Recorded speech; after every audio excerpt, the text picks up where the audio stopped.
పొట్టు తీసిన పెసరపప్పుతో పెసరట్టు వేసేద్దాం ఈరోజు.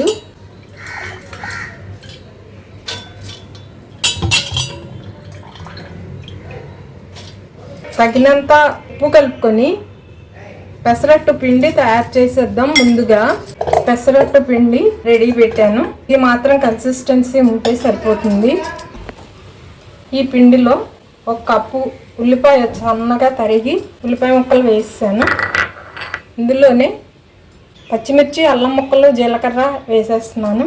అన్నీ బాగా కలిపేస్తున్నాను.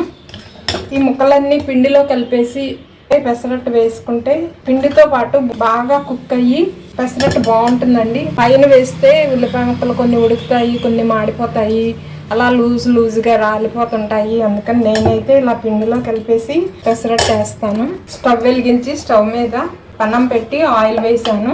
ఆయిల్ కూడా బాగా హీట్ ఎక్కింది. ఇప్పుడు పెసరట్టు వేస్తున్నాను.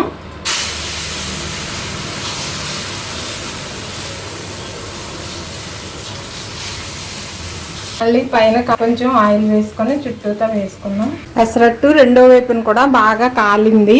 సర్వింగ్ ప్లేట్లోకి షిఫ్ట్ చేసుకుందాము. ఇప్పుడు ఉల్లిపాయ పచ్చడి సర్వ్ చేసుకుందాం.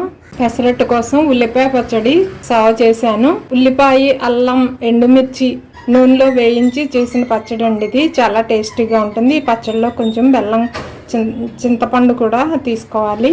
వేయించిన శనగపప్పు, కొబ్బరితో చేసిన పొడి అండి ఇది. ఈ పొడిలో కొంచెం నెయ్యి వేసేద్దాము. వేడివేడిగా pesarattu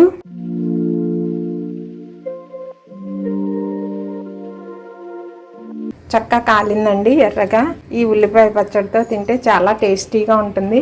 thank you for watching. ఈ వీడియో నచ్చితే please like, share and subscribe.